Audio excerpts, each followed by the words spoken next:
अस्सलाम वालेकुम नाज़रीन, प्रोग्राम न्यूज़ टॉक में अवां खे भलीकार चऊं था। नाज़रीन, सॼी दुनिया में जेको कोरोना वायरस आहे उन ते ई डिबेट थिए पियो ऐं पाण बि मुसलसल उन ते ॻाल्हायूं पिया। हीउ टियों चोथों प्रोग्राम आहे मुसलसल हिन हफ़्ते जो, ऐं उनजो मक़सदु सिर्फ़ु इहो ई आहे त जेको माण्हुनि में ख़ौफ़ पखिड़ियल आहे उन्हनि खे ॿुधाइजे त दिए प्रोग्राम खां पहिरियां जेके अॼु असांजा गेस्ट आहिनि उन्हनि जो तारुफ़ बि करायां थो। डॉक्टर साहिब सां बि इहा ॻाल्हि ॿोल्हि थी पए त उन्हनि चवणो हो त एॾो ख़ौफ़ में बि न अचिजे ऐं एॾो मामले खे संजीदा बि न वठिजे, त विच थरी ॻाल्हि आहे। सो असां जेके प्रोग्राम कयूं पिया आगाही ते मुश्तमिल आहिनि, उन्हनि जो सबबु बि इहो आहे त माण्हुनि में वधि खां वधि ॼाण अचे ऐं जेको हीउ ख़ौफ़ आहे माण्हुनि में हिकिड़ी हाइप क्रिएट थियल आहे उन ते ज़ाब्तो आणिजे त गॾिजी करे हिन वायरस जो हिन वबा जो असीं कीअं मुक़ाबिलो करे सघूं था।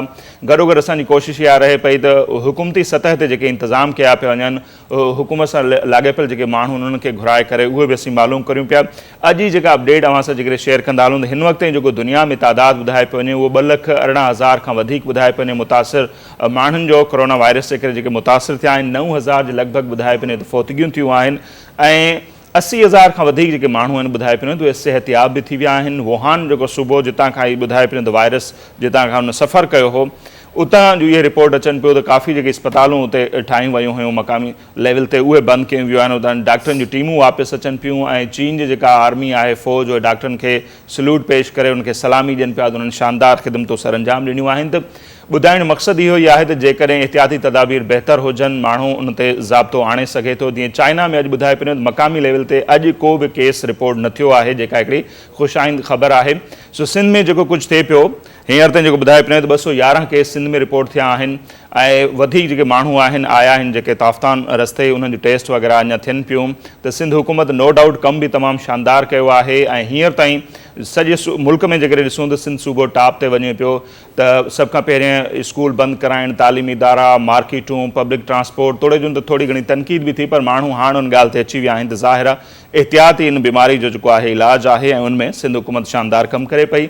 वधीक जेके उहे उपाउ वठनि पिया उहे बि मालूम कंदासीं। सादिया जावेद साहिबा आहिनि, पाकिस्तान पीपल्स पार्टी जूं सीनियर अॻवान ऐं सिंध असेंबली जो मेंबर आहिनि, उन्हनि असांखे जॉइन कयो आहे। ऐं अब्दुल गफ़ूर शोरो साहिबु आहिनि, PMA जा अॻवान आहिनि डॉक्टर साहब, ऐं उन्हनि सां बि असीं ॻाल्हि ॿोल कंदासीं। डॉक्टर साहब तमामु घणी मेहरबानी अवांजी ऐं मैडम आपका बहुत शुक्रिया, आपने हमें टाइम दिया। नो डाउट हम मुसलसल इस पर बात कर रहे हैं। जाहिर सी बात पीपल्स पार्टी का कोई ऐसा काम होता है तो उस पर तनकीद भी बनती है, लेकिन कोरोना के हवाले से जो भी इकदाम सूबाई हुकूमत ने स्पेशली उठाए हैं वो काबिल सताइश हैं, हम उनकी जितनी तारीफ़ करें वो कम है। ये जो केसेस हैं, कुछ रिपोर्ट ऐसे हो रहा है कि नए केस, ये नए केस हैं या हम इसको ऐसे कह सकते हैं कि टेस्ट के बाद जो पता चला है कि इजाफा नहीं हो रहा, लेकिन ये है कि केस सामने आ रहे हैं क्योंकि टेस्ट पहले नहीं हुआ था। ये जो 211 या उससे ज़्यादा हो 213 केस हो चुके हैं। अभी जो हेल्थ डिपार्टमेंट ने नंबर जारी किया है वो है 213 टोटल, जिसमें से सखर में 302 ज़ायरीन को टेस्ट कर लिया गया है और 151 पॉजिटिव और 151 ही नेगेटिव। तो वो है कराची में रिपोर्टिंग बढ़ रही है और 61 के करीब तकरीबन कराची में केसेस रिपोर्ट हो चुके हैं। ये आपकी बात सही है कि उस तरह ताफ़तान के बॉर्डर पे और इवन पाकिस्तान के मुख्तलिफ़ एयरपोर्टों पे स्क्रीनिंग या टेस्टिंग का निज़ाम नहीं फेडरल गवर्नमेंट ने लगाया था जिस तरह होना चाहिए था। तो जाहिर सी बात है और सिम्टम्स इसके क्योंकि देर से ज़ाहिर होते हैं, फौरी तौर पे आप पे ज़ाहिर नहीं होते, तो लोगों ने ट्रैवल भी किया है, ट्रैवल हिस्ट्री है लोगों की, उन्होंने ट्रैवल किया है, वो बाहर से आए हैं और वो लोगों से मिलते मिलाते रहे, उसकी वजह से ये रिपोर्टिंग जो है वो बढ़ रही है। जो लोग सिंध हुकूमत नो डाउट बहुत काम कर रहे हैं हम बाकी सूबों के मुकाबले में, बिल्कुल उसकी पजीर आराई भी हो रही है, सब कुछ है, लेकिन अभी भी बहुत काम करने की ज़रूरत है और कोई भी हुकूमत इस मामले को अकेले नहीं संभाल सकती, एक सूबा इसको नहीं संभाल सकता। ये एक वॉर फुटिंग की बुनियाद पर इसमें पाकिस्तान में काम करना पड़ेगा। जो डैमेज हो चुका है अब उसको कंट्रोल करना है। तो मुझे लगता है कि इसके लिए अवाम का भी ताउन बहुत ज़रूरी है, जिसकी वजह से ये बात बिल्कुल सही है कि कराची में डेली वेजेस पे काम करने वाले एक बहुत बड़ी तादाद है, उनके लिए तकलीफ़ का मामला है, लेकिन इसका दुनिया में इलाज अभी तक कोई नहीं है। जो अद्वियात चाइना और अमेरिका में वो अभी टेस्टिंग के उसमें हैं। तो इसका एक ही हल है, और वो हल ये है कि मैं और आप अपनी हिफाजत खुद करें, हाथ धोएं, कम से कम घरों से बाहर निकलें, ज़्यादा हुजूम में पब्लिक, क्योंकि अगर आप दुनिया को फॉलो करें और देखें तो जैसे इटली है, वहाँ फैलने की वजह टूरिस्ट बने क्योंकि टूरिस्ट स्पॉट्स थे। मलेशिया में कह रहे हैं कि किसी मस्जिद में कोई प्रोग्राम था जहाँ 15-16 हज़ार लोग जमा थे, उसमें वो आउटबर्स्ट हुआ उन लोगों की वजह से मलेशिया में।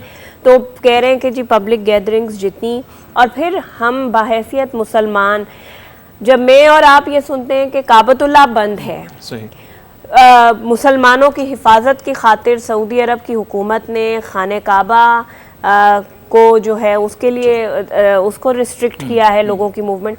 तो मुझे और आपको समझना चाहिए कि ये एक वबा है, इसको रोकना है, इसका मुकाबला मुझे और आपको सबको मिलके करना चाहिए। मज़ीद भी आपसे ज़रूर उस पे हवाले से जानेंगे। डॉक्टर साहब, ही जेके ॻाल्हि आहे, अवां आगा ख़ान जो सीनियर डॉक्टर्स गुज़िरियल प्रेस कॉन्फ्रेंस भी कई अवां जी नज़र में, उन्हनि जेको हिकिड़ो बयान मूं पढ़ियो, उन खां पोइ थोरी इहो थिए पई ॻणती, उन्हनि चयो त नो डाउट इन ते ज़ाब्तो त असीं नथा आणे सघूं, पर जेको तेज़ी सां इन जो फैलाव आहे उन में असीं सुस्ती आणण जी कोशिशि करे सघूं था, उहा ईअं जो असीं एहतियाती तदाबीर अख़्तियार कयूं। ऐं कुझु रिपोर्ट्स इहे बि अचनि पियूं, ज़ाहिर आहे उहे अथेंटिक आहिनि कोन, जो उनखे असीं कोट कयूं, त जून या जुलाई ते चवंदा त 20 करोड़ माण्हुनि ताईं, में बि 22 करोड़ 24 पॉपुलेशन आहे, त 20 करोड़ माण्हुनि ताईं पखिड़िजी सघे थो, पर उनजो तेज़ी सां पखिड़िजपन खे सुस्त करे सघूं था, असीं स्लो करे सघूं था, पर ईअं न आहे त को माण्हू उन खां बची सघे। ऐं डेथ रेशो ऑलरेडी घटि आहे, त माण्हुनि ते पकड़बो एतिरनि ताईं। ॾिसो, सभ खां वॾी जो अहम ॻाल्हि आहे हिन जेको तव्हां ॻाल्हि कई आहे न, त बिल्कुलु सही ॻाल्हि आहे। या त हिनखे रोकणु इन करे बि मुश्किल थी वियो आहे फ़िलहाल, जो हिकिड़ो नओं वायरस आहे। असां वटि कोरोना जे क़िस्म अॻु में ई ऑलरेडी आहिनि, पर नओं वायरस आहे, हिनखे आइडेंटिफिकेशन जेको आहे तव्हांजो जेको डिफेंस मैकेनिज़म उहो बि नथो करे सघे हिन वक़्तु। नंबर ॿी ॻाल्हि आहे त वैक्सीनेशन अञा ताईं हुनजे जेको सो इब्तिदाई मराइल में आहे, कुझु कंट्रीज़ वग़ैरह उन ते ट्रायल हलनि पिया, त जेसि ताईं इहे ॿई चीज़ूं नथियूं थियनि तेसि ताईं ॾाढो मुश्किल आहे। हिकिड़ो दफ़ो त या त तव्हां में जेको हिकिड़ो दफ़ो इनवेव थी चुको आहे, हुन पंहिंजी एंटीबॉडीज़ ठाही आहे, तव्हांजो डिफेंस मैकेनिज़म जो आहे उहो स्ट्रांग थी वियो त तव्हां कंट्रोल करे वेंदो। ॿियो इहो आहे त जेकॾहिं तव्हां वैक्सीनेशन तयारु करे वरिती त पोइ तव्हां वैक्सीनेट थी विया त तव्हांजी एंटीबॉडीज़ ठही वेंदियूं, त मुक़ाबिलो करे सघिजे थो। बाक़ी टियों तरीक़ो फ़िलहाल हिन जो मेडिकेशन सां हुनखे ख़तमु करण जो कोई बि न आहे। बिल्कुलु एग्ज़ैक्टली सही ॻाल्हि आहे।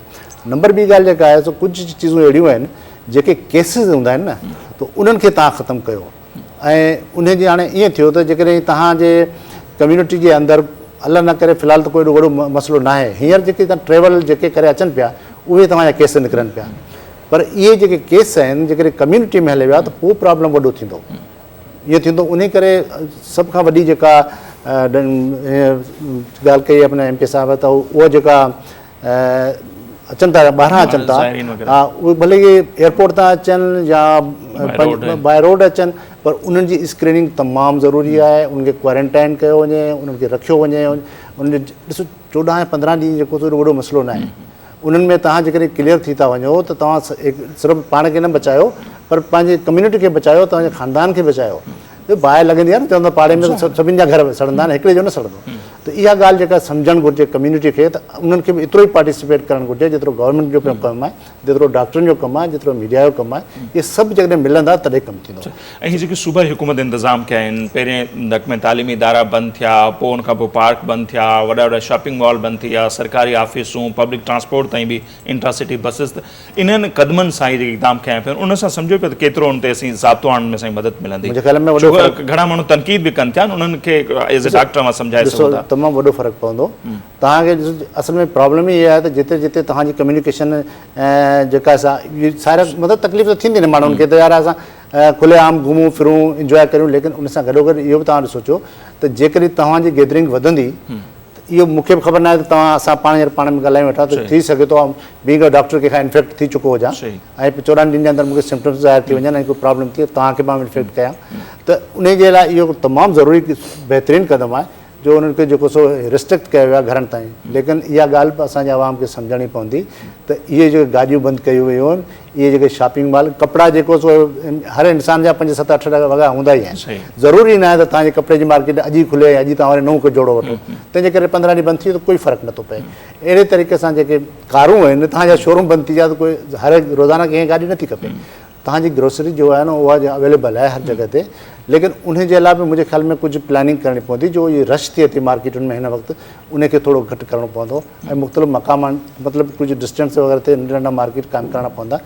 ऐं उन खां सवाइ जेको आहे असांखे हाणे आवाम खे शौर ॾियारणो पवंदो त तव्हांजे हर गलीअ में, हर मोहल्ले में, हर शहर में तव्हांखे पंहिंजो बि किरदारु अदा करिणो पवंदो। अहिड़ा खोड़ सारा माण्हू आया आहिनि जेके एयरपोर्ट तां या किथां पहुची विया आहिनि ऐं उहो कम्यूनिटी में रहनि पिया, उनखे जेको सो उहो एक्सपोज़ थियण में वॾी तकलीफ़ थिए पई, जेकॾहिं उहो कंहिं फैसिलिटी ताईं न पहुचंदा त इहो हिकिड़ो वॾो ख़तरनाक जेको मरहलो आहे जो फ्यूचर में अचे पियो, उनमें जो उनजो हिसो बनता ऐं इहो असांजे लाइ बि ॾाढो ख़तरनाक आहे। सही। अच्छा सादिया साहब, आपसे अगर समझना चाहे, जैसे मुर्तज़ा वहाब साहब ने भी लास्ट गुज़श्ता रोज़ हमने देखा प्रेस कॉन्फ्रेंस, उन्होंने कहा कि वफाक की तरफ से हमें सिर्फ 200 किट्स मिली थी, 10,000 किट्स हमने बाहर से मंगवाई, अब 750 लोग कल आए हैं ताफ्तान के ज़रिए, पहले से भी जो आए हैं उनके भी 150। तो सहूलियात के हवाले से अगर जानना चाहें तो सिंध हुकूमत के पास जो सहूलियात अभी मौजूद हैं वो काफ़ी हैं, या आप दूसरे ममालिक से आप एक सूबा खुद मंगा रहा है या वफाक कुछ उसमें सपोर्ट कर रहा है? देखिए, ऑफिशियली तो मुर्तज़ा वहाब साहब ये बात बता चुके हैं कि अभी तक हमें वफाक की तरफ से कोई मदद, खातिर ख़्वाह मदद नहीं आई है। पंजाब हुकूमत को उन्होंने फ़ंड भी रिलीज़ किया है कल जब प्राइम मिनिस्टर गए हैं। ऐसा कुछ नहीं हुआ है, हमने ख़ुद ऑर्डर किया है, चीफ़ मिनिस्टर साहब ने इसीलिए फ़ंड का क़याम किया और उन्होंने अपनी सारे कैबिनेट मेंबर्स की, सारे पार्लियामेंटेरियंस की, सारे सिंध असेंबली के MPs की, गवर्नमेंट के उनकी जो है वो उसमें और जो है वो फ़ंड कायम किया गया है। अभी तक जो भी सिंध हुकूमत फैसिलिटीज़ प्रोवाइड कर रही है वो चीफ़ मिनिस्टर साहब और सिंध हुकूमत की तरफ से है, वफाक की तरफ से कोई सपोर्ट नहीं आई है। मीटिंग्स उन्होंने ज़रूर की हैं, 13 मार्च के बाद से थोड़ी सी एक्टिविज़म नज़र आ रही है, एक्टिविज़म ज़रूर नज़र आ रही है, लेकिन सीरियसनेस नज़र नहीं आ रही। इस इशू को उस तरह से, जो मैं आपके प्रोग्राम में पहले भी कह चुकी कि हमें वॉर फुटिंग्स पे इस मामले को लेना चाहिए। पाकिस्तान की जो फ़ौज है, मेरा ख़्याल से उसके पास इंजीनियरिंग कोर का एक बहुत बड़ा शोबा मौजूद है, जिसको वज़ीर आज़म साहब को कहना चाहिए कि ताफ्तान के करीब हमें एक बेहतर क्वारंटाइन बना के दिया जाए, जिसकी वजह से क्योंकि देखें हम पहले भी सॉरी मैं बात कर रहा हूँ, पहले भी जो बना उसमें पाक फौज का ताउन है, और जैसे कौम से खिताब किया खान साहब ने, उसमें कहा कि पाक फौज और बलूचिस्तान हुकूमत के हम शुक्रिया अदा करते हैं। उन्होंने किया, लेकिन मुझे लगता है कि बेहतर फैसिलिटी, क्योंकि 2005 में पाकिस्तान में ज़लज़ला आया था और पाकिस्तान अफवाज पाकिस्तान की इंजीनियरिंग कोर ने कश्मीर में जाके बहुत लोगों की मदद की थी, और दूसरा उनके पास मेडिकल कोर भी है। मेरा ख्याल से कि जो डॉक्टर साहिबान, पैरामेडिकल स्टाफ इस वक्त काम कर रहे हैं वो बिल्कुल खराज तहसीन के वो हैं, लेकिन ये जंग मेरी नहीं है, सूबा सिंध की नहीं है, ये पूरे पाकिस्तान की जंग है, इसे हमें मिलकर लड़ना चाहिए। और मुझे लगता है कि थोड़ा फेडरल गवर्नमेंट को इस इशू को सीरियस लेना चाहिए। जो एक्सपेक्टेड था प्राइम मिनिस्टर के एड्रेस से, वो वही वाली बात कि जो सोशल मीडिया पे पहले से लोग लिख रहे थे कि घबराना नहीं है, और वही हुआ कि उन्होंने यही कहा कि घबराना नहीं है और टेस्ट नहीं कराने। अब मैं किसकी बात मानूं, WHO की बात मानूं या अपने वज़ीर आज़म की बात मानूं? तो लेकिन इस वक्त फैसिलिटीज़ बिल्कुल सिंध हुकूमत प्रोवाइड करी, जो आपका सवाल है, लेकिन जाहिर सी बात है कि अगर नंबर बढ़ेगा तो सूबे के भी एक महदूद वसाइल हैं, और जाहिर सी बात है अब उन्होंने राशन तकसीम करने के लिए CM साहब ने एक फार्मूला तैयार किया जा रहा है। तो जाहिर सी बात है, क्योंकि लोगों को एक ये है कि हम क्वारंटाइन में रहेंगे, हमारे बच्चे कैसे खाएंगे, हमारे पास राशन नहीं होगा। ब्रेक पे जाएंगे, वो राशन का 20,000 शायद या 20 लाख है, 20 लाख। तो जाहिर सी बात इतने मुताबिक ये सबके लिए होगा। पहले ये बात थी कि जो क्वारंटाइन में हैं उनकी सिर्फ नहीं, अब जाहिर सी बात है जब शहर बंद किया, देखें जो जो शहर बंद किया गया, क्योंकि एक मैकेनिज्म बनाना पड़ेगा, क्योंकि हर आदमी को तो जाहिर सी बात है कि सिंध हुकूमत नहीं प्रोवाइड कर सकती, लेकिन जो वाकई ज़रूरतमंद हैं और ऐसी कोई डेटा होगी हुकूमत के पास, जाहिर सी बात है वो कलेक्ट किया जाएगा, उसी हिसाब से दिया जाएगा। ब्रेक ले लेते हैं, मजीद उस पर बात करेंगे। नाज़रीन मुख्तसर ब्रेक को चुना।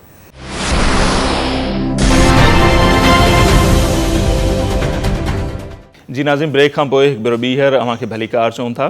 डॉक्टर साहब, जीअं हाणे हिन ते एहतियाती जेके उपाउ आहिनि उहो बि ज़रूरु अव्हां खां मालूम कंदासीं, ॿियनि डॉक्टरनि खां बि असां बार बार पंहिंजे माण्हुनि खे ॿुधायूं पिया। हिकिड़ो आगाही आहे जेको वज़ीर आज़म साहिबु इहो बयानु ॾिनो त हर माण्हू वञी टेस्ट न करायो, टेस्ट ज़रूरी न आहे। ॿिए पासे WHO जा जेके तर्जमान आहिनि उन्हनि प्रेस कॉन्फ्रेंस कई त बार बार उन्हनि चयो जेकॾहिं कंहिंखे बि शक आहे, अहिड़ा के सिम्टम्स आहिनि, त उहो वञी टेस्ट कराए। असां चयो त टेस्ट न करायो, छा वाकई कंहिंजी ॻाल्हि ते माण्हू एतबार करे? छाकाणि त माण्हू त परेशान थी था वञनि, त टेस्ट कराइजे न कराइजे? वज़ीर आज़म साहिबु चवंदा असां वटि एतिरा वसीला न आहिनि। वसीलनि जी जेतिरे क़दुरु ॻाल्हि आहे त उहा त सही आहे, बिल्कुलु सही आहे, लेकिन जंहिंखे कंप्लेन न आहे, जेके सिम्टम्स न आहिनि, उहो बि जेकॾहिं टेस्ट कराइणु वञे थो त मुंहिंजे ख़्याल में इहो असांजो हिकिड़ो रिसोर्स वेस्ट थिए थो, त उन खां बि थोरो सो परहेज़ करणु घुरिजे। ॾिसो, तव्हां अॼु हिकिड़ी गाॾी में आयुसि पियो त हिकिड़ो हमरा अकेलो पियो वियो ऐं N95 जो जेको मास्क लॻायो वियो, अकेलो सिंगल पियो गाॾी में, कोई बि माण्हू न हुयो, लेकिन उहो ख़बर न आहे उन गाॾी खां बचाए पए पंहिंजे पाण खे या कंहिंखे। त उहो हिकिड़ो मतिलबु अहिड़े तरीक़े जा खोड़ सारा अहिड़ा वाक़िया आहिनि जेको वेस्ट थी थो वञे। तव्हांजी जेके किट्स आहिनि PCR जूं जेके आहिनि, जेको डायग्नोस्टिक टेस्ट आहे, उहे एतिरियूं न आहिनि। जेकॾहिं 2 करोड़ माण्हू वञी सभई कराईंदा त ज़ाहिर प्रॉब्लम थींदी। त उन लाइ इहो ई आहे त 2-3 ॻाल्हियूं ज़रूरी ॾिसणियूं आहिनि। पहिरीं त तव्हांजो जेको कॉन्टेक्ट कंहिं अहिड़े माण्हू सां न आहे जो फॉरेन सां लेटेस्ट आयो हुजे ऐं 2 हफ़्तनि जे अंदरि अंदरि जेको थियो हुयो, 2 हफ़्तनि खां ॿाहिरि बाद में त कोई सिम्टम्स नथियूं डेवलप थियनि, त उहो क्लियर थी थो वञे तक़रीबन। 2 हफ़्तनि जे अंदरि जेको जेका आहे कॉन्टेक्ट रहियो आहे ऐं उन दौरान तव्हांखे अहिड़ी क़िस्म जी सिम्टम्स थियो जेके कोरोना वायरस जे फ्लू त नॉर्मल बि नॉर्मल फ्लू त अॼुकल्ह हले पियो। ऐं इहो बि न आहे त हिकिड़ी जेका छिक आई तव्हां भॼो फ़ौरन चयो त न हाणे जेको त शुरू थी वियो, त इन स्नीज़िंग वग़ैरह सां एतिरो को ज़्यादा प्रॉब्लम न थी। मौसम तब्दील थिए पियो त उन में काफ़ी चीज़ूं अहिड़ियूं थियनि पियूं, लेकिन इहा तव्हांजो कॉन्टेक्ट आहे उन सां, या तव्हां ख़ुदि ट्रेवल करे आया आहियो, तॾहिं तव्हांखे इहे जो सिम्टम्स तव्हां ज़रूरु इहे करायो। उन को शक इन में न हुअणु घुरिजे त हे मसइलो हीअ थी वियो या हीअं थी वियो या ख़र्चो थी वेंदो, उन खां घबराइण जी ज़रूरत आहे। उहो जेका आहे ॻाल्हि उहा घबराइण वारी ज़रूरत जेका आहे, इन में ज़रूरत आहे, मतिलबु न आहे, बिल्कुलु आहे। त इहा घबराइण वारी ज़रूरत इन करे जो तव्हां उहो टेस्ट करायो बिल्कुलु। ऐं तव्हां जेको नहीं, वो तो खान साहब बोल रहे हैं, डॉक्टर साहब बोल रहे हैं नहीं, अगर ऐसी बात है तो ऐसी सूरत हाल है तो उसमें घबराना चाहिए, मतलब उनखे वञणु घुरिजे ऐं पंहिंजो टेस्ट कराइणु घुरिजे, इनखे छॾे न घुरिजे। चवण जो मक़सदु इहो आहे त तव्हां बि हिकदमि पैनिक पैदा न कयो, हिकदमि ईअं बि न थिए त हाणे सभु मास्क जेको आहे सो ग़ाइबु थी विया आहिनि। हाणे तव्हां ॾिसो एॾो प्रॉब्लम थियो आहे जे हिन वक़्तु जेके डॉक्टर जेके आहिनि तव्हांजा फ्रंट लाइन ते जेके ट्रीट कनि पिया, उन्हनि वीचारनि लाइ मास्क न आहे। हाणे तव्हां ॾिसो, तव्हांजी जेका इहा सम्झो त फौज आहे जेका तव्हां लड़े पई, तव्हांखे ट्रीट करे पई, जेकॾहिं इन्हनि मां 50-60 जे किरी विया या 100 किरी विया, तव्हां सम्झो त केॾो प्रॉब्लम थी वेंदो। त तव्हां पहिरियों उन्हनि खे प्रोटेक्ट करण लाइ इहे मास्क रखो, त उहा ज़िंदा हूंदा तव्हांखे ज़िंदगी ॾेई सघंदा। जेकॾहिं उहे वीचारा जेके आहिनि उनजा प्रॉपर जेके इंस्ट्रूमेंट्स आहिनि उहे तव्हां उनखे नथा ॾियो, उनजे जेके इक्विपमेंट्स वग़ैरह जेके आहिनि उहे तव्हां सप्लाई नथा ॾियो, त जेकॾहिं डॉक्टर बीमार थियण लॻो हिकिड़ो मां 5, जेकॾहिं तव्हां चओ था कम्यूनिटी में वधे थो हिकिड़े सां ॿिए में, त डॉक्टर बि पाण में गॾिजी था वेहनि वीचारा, 5 ॾींहं 7 ॾींहं जेको ड्यूटी कनि था ऐं गॾु इन्फेक्ट करे सघनि था। त पहिरीं त प्रोटेक्शन उन्हनि खे ॾियो, उन खां पोइ तव्हां। लेकिन असां वटि छा थियो त मां जेको हिकिड़ो त माशाल्लाह असां मुस्लमान तमामु पका आहियूं, पोइ चवंदा आहियूं त पैसो जल्दी जमा थिए, उन जे करे क्राइसिस में कारोबार कीअं कजे, इहे सभु ॻाल्हियूं ॾाढियूं ख़तरनाक आहिनि। त उन्हनि माण्हुनि खे बि सम्झणु घुरिजे जेके इहो सम्झनि था त असां पैसा कमाए वेंदासीं, शायदि केॾांहुं मुंहिंजे घर भरींदासीं, उन्हनि जे ख़ानदान में को इन्फेक्ट थी सघे थो ऐं उन्हनि ताईं बि पहुची सघे थो। त इहा ॻाल्हि उनखे ज़रूरु सम्झणु घुरिजे। ऐं बिल्कुलु, त तव्हांजे चवण में जेका ॻाल्हि हुई उनजो जवाबु इहो आहे त टेस्ट कराइजे उन सूरत में जॾहिं इहे सिम्टम्स डेवलप थियनि। तेज़ बुखार हर जेको बीमारी में थियो त हिन वक़्तु टाइफाइड में बि तेज़ बुखार थिए थो, ॿियनि बीमारियुनि में थिए थो। हा, भई सिम्टम रेस्पिरेटरी जेका सिम्टम्स आहिनि, साह में तकलीफ़ बिल्कुलु आहे, कमज़ोरी थी वञणु, तव्हांखे ख़ुश्क खांसी जो अचणु, नक बंदि थी वञणु या अनेक क़िस्म जी तकलीफ़ूं थियणु, रेस्पिरेटरी जीअं सिम्टम्स चवंदा आहियूं उहे जेके डेवलप थियनि थियूं, ऐं तव्हांजो कॉन्टेक्ट बि आहे कंहिंसां, त तव्हां पोइ बिल्कुलु करायो। सही, इसका मतलब ये है कि फिर आपको कोरोना ने काट लिया है। सही, वो काटता भी है। तो इन मौके तबियत अच्छा इहो सवाल जेके डॉक्टर साहब से पूछ लें हम कि कोरोना काटता है या ऐसे ही लग जाता है वायरस से इहो छो जो अॼु हले पियो सोशल मीडिया ते जिते किथे मूंखे इन जी ख़बर न आहे काटे तो आप बयान पढ़ियो आहे भला बयान ॾाढी ख़तरनाक चीज़ आहे इनखे जेको तव्हां बि पासो कयो असां बि पासो कयो त बहितर आहे। पता नहीं दिया किसने, मुझे तो यही पता नहीं, आपको पता होगा शायद। चलो बहरहाल मीडिया ने रिपोर्ट किया है, मीडिया ने रिपोर्ट किया है, एक बड़े अखबार ने रिपोर्ट किया है। मतलब इससे जो हम ये बात कर रहे हैं कि जी इस वक्त एक सीरियसनेस की ज़रूरत है, एक पैनिक करने की ज़रूरत नहीं है, लेकिन संजीदगी की अशद ज़रूरत नहीं। अगर मुझे किसी चीज़ का पता नहीं है, मैं इन्फॉर्मेशन लेना चाहता हूँ तो सवाल तो मेरा हाँ जी, बनता है ना, बिल्कुल, उनको भी शायद सवाल उसने किया इसलिए कि उनकी इन्फॉर्मेशन में ज़्यादा इजाफा हो। तो अगर बात क्वारंटाइन सेंटर की कही जाए, जैसे सखर में है, तो सिंध के और शहरों में भी ऐसा कोई बना रहे हैं, या एयरपोर्ट के बड़ा डिबेट हो रहा था ना कि एयरपोर्ट से जो लोग जा रहे हैं उनके लिए क्या है, अब तक फिर कुछ बन पाई ऐसी बात या नहीं? तो कराची में सिविक सेंटर की आज मैंने बात सुनी कि शायद 10,000 बेड पर वो जो है कराची में एक्सपो सेंटर को कन्वर्ट किया जा रहा है इस वक्त फील्ड हॉस्पिटल की तौर पर। नवाबशाह में क्वारंटाइन एक तैयार है बिल्कुल कि अगर ज़रूरत पड़ी, वैसे तो सखर में जगह बड़ी है और वो जो पूरी लेबर कॉलोनी है उसको वो कर दिया गया है, कन्वर्ट कर दिया गया है। बाकी भी शहरों में टंडो मोहम्मद ख़ान में भी हमने वो किया है, लेकिन जाहिर सी बात है कि ये खुदा से हम सबको मिलके ये दुआ करनी चाहिए कि ये फैले नहीं, ये वबा हमारे मुल्क में, हमारे सूबे में फैले नहीं, क्योंकि जाहिर सी बात है कि ये बिल्कुल ठीक है कि हुकूमत पाकिस्तान और बाकी सूबाई हुकूमतों के पास इतने वसाइल नहीं हैं, और क्योंकि फेडरल गवर्नमेंट की तरफ से ये मुसलसल मैसेज आ रहा है कि जी 18वीं तरमीम के बाद हेल्थ जो है वो सूबाई मामला है, तो सूबाई हुकूमतें ख़ुद देखेंगी। और मुझे नहीं पता कि इसमें कितना झूठ है और कितना सच है।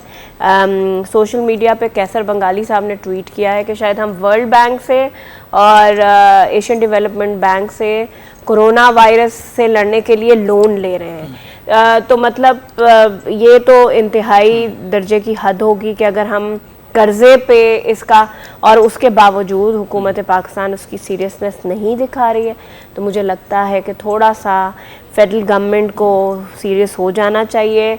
क्वारंटाइन जो दाफ्तान पे उन्होंने कायम किया वो वबा फैलने की, देखिए ना, उन्होंने पहले या तो ये स्टेप लिया था कि चाइना में जो बच्चे थे उनको हम नहीं लाए थे इस बुनियाद का, इसलिए नहीं लाए थे कि वो फैल जाएगा, ठीक है, बहुत अच्छा इक़दाम था। पेरेंट्स शोर कर रहे थे, मीडिया शोर कर रहा था कि सब ने इवैक्यूएट कराया है, हम नहीं करा रहे, लेकिन अच्छा इक़दाम था। लेकिन फिर ताफ्तान बॉर्डर क्यों नहीं सील किया गया? अफगानिस्तान जो लोग आ गए, जिस तरह उनको रखा गया, जैसे सीएम साहब ने कहा ना, वो नर्सरी एक बनी है, और सिंध में तो फिर भी उनको रखा गया क्वारंटाइन में, पंजाब या केपीके में। हमें तो देखें, और जो सबसे बड़ा इस वक्त क्वेश्चन मार्क है जो कि पंजाब गवर्नमेंट को, मुझे नहीं पता कि इस वक्त पंजाब गवर्नमेंट में कितने लोग टेस्ट कराए गए हैं, कितने लोग स्कैन हुए हैं, इस वक्त कोई नंबर नहीं है। तो खुदा का वास्ता है, इस मामले को सीरियस लें। दुनिया ने इस मामले को सीरियस, एक ये कोई इस मुल्क का मामला नहीं है, चाइना ने इससे लड़ा है, आज एक भी केस रिपोर्ट नहीं हुआ है, वायरस वहीं से चला था। तो मुझे लगता है कि हमें भी अच्छा डॉक्टर साहब, इन ते भी घणो डिबेट थी जो ताफ्तान में कैंप कायम थी, तो उहा छा इनखे ख़बर न हुई पहिरियां 5-5 माण्हुनि खे रहाइजे, या उन्हनि खे आइसोलेट कजे, अलॻि अलॻि सहूलियतूं जेके पाणी जूं, वाशरूम जूं, सॼो हिकिड़ो मिक्सअप माहौल आहे, उतां खां ई चवंदा थी सॼे मुल्क में पोइ हिकिड़ा केस जेके आहिनि वधिया आहिनि। सिंध में त 50% केस जेके माना 300 माण्हू आया त 150 माण्हुनि में उहो वायरस आहे ताफ्तान मां। इहा ॻाल्हि त बिल्कुलु ई ग़लति आहे त उन्हनि खे ख़बर ई कोन हुई। ख़बर त सॼी दुनिया में जेको डिसंबर खां वठी जेके केसिस थियणु शुरू थिया हुआ, उन वक़्तु मीडिया ते, इंटरनेट ते, मोबाइल ते, हर जॻह ते तव्हांखे जेको अवेयरनेस, बल्कि नंढनि ॿारनि खे इहा ख़बर हुई कोरोना छा आहे, त इहा बिल्कुलु, इहा बि नंढनि ॿारनि जी ॻाल्हि चइबी त उन्हनि खे आइसोलेशन जी ख़बर कंहिंखे न आहे, त पोइ क्वारंटाइन छाजे लाइ ठाहियो वियो, या उनजी स्क्रीनिंग प्रॉपर छो न कई वई, इहा ॻाल्हियूं पर इनखे ईअं असां बिल्कुलु नथा सम्झूं त जेको ख़बर कोन हुई, पर इहा नेग्लिजेंस ज़रूरु हुई। उहो नेग्लिजेंस कंहिंजे पार्ट तां हुई उहा धारणा उहो ई ॿुधाए पर उन्हनि खे जेको क़ौम खे ख़िताब कयो ख़ान साहब उन्हनि त शाबाश ॾिनी ज़बरदस्त कमु कयो आहे सूबाई हुकूमत या जेके असांजो इदारो आहे उन्हनि ॾिसो कैंप जन इहो क़ाइमु कयो जिन क़ाइमु कयो या ज़बरदस्त इदारो आहे उन जे इदारे जे बारे में तव्हां कुझु न चई सघंदा, लेकिन जेको कमु थियो उहो ग़लति थियो न। तव्हां सभिनी जेके सखर पहुता आहिनि त 50% जेके थिया आहिनि पॉज़िटिव त उन्हनि मां थिया आहिनि। इन जो मतिलबु इहो आहे त थी सघे थो त 1, 2, 4, 5, 7 हुजनि हा, ऐं उन्हनि जे पाण में गॾिजी वेहण सां इहो मसइलो अञा ख़राबु थियो हुजे। ऐं जेतिरो तव्हां पाण बि ॾिठो हूंदो मीडिया जो वीडियो जो ऐं माण्हुनि जेके मुख़्तलिफ़ वीडियोज़ जेके शेयर कयूं उन में इहो त हिकिड़ो ई गिलास आहे, 5 ॼणा माण्हू उन मां पाणी बि पीअनि पिया, हिकिड़ो ई जेको ड्रम पाणी जो पियो आहे उनखे यूज़ कनि पिया, सभु कुझु खाइनि पीअनि पिया हिकिड़े जेको जॻह ते सभु ॼणा। असां त इन लाइ जेको ॾिसो न हाणे ट्रांसपोर्ट बंदि करे छॾी आहे, दुकान बंदि करे छॾिया आहिनि, सभु इन लाइ कयो त माण्हू आइसोलेट थी वञनि, माण्हू घरनि ताईं महदूद थी वञनि, ॿाहिरि निकिरनि। असां त इहे जेको 200-400 माण्हुनि खे गॾे विहारियो, मौक़ो फराहम कयो त ऐं हिक ॿिए खे इन्फेक्ट कयो, त इहो ॾाढो ख़तरनाक हुयो। ऐं अहिड़े तरीक़े सां न सिर्फ़ु इन त एयरपोर्ट से बि थियो हुजे, अहिड़ा माण्हू निकिरी विया हुजनि जेके ट्रेवल करे किथे परे परे पहुची विया हुजनि। ट्रेवल हिस्ट्री वाला ही केस कराची में तो मोस्टली वही हुए और जब सूबाई हुकूमत से पूछा उन्होंने कहा कि ये जाहिर सी बात है हमारे अंडर नहीं आता, सिविल एविएशन का है और फेडरल गवर्नमेंट के अंडर आता है। लेकिन एक बात ये कि बलूचिस्तान हुकूमत को उन रास्तों को और जो इलीगल मूवमेंट है ईरान के साथ, क्योंकि बलूचिस्तान और ईरान का जो सरहद है वो बहुत लंबी है, इलीगल मूवमेंट बहुत ज़्यादा है। बलूचिस्तान गवर्नमेंट को उसकी भी विजिलेंस को जो है वो चेक करना चाहिए, क्योंकि अगर वो चेक नहीं होगी तो एक तो ताफ्तान बॉर्डर तो पकड़ा गया है ना कि इस जगह ये हो गया, लेकिन जो इलीगल अफगानिस्तान से लोग कम्युनिकेट करते हैं, ईरान से कम्युनिकेट करते हैं, आपका ग्वादर जो है उसके खाने पीने का सामान ईरान से आता है, तो इस चीज़ को भी फेडरल गवर्नमेंट और प्लस देखिए क्योंकि बॉर्डरिंग विजिलेंस जो है वो वफाक का काम है, पाकिस्तान के अफवाज पाकिस्तान के इदारों का काम है, लेकिन इस बात को भी फोकस रखें और जहन में रखें कि उनकी भी विजिलेंस बढ़ाई जाए।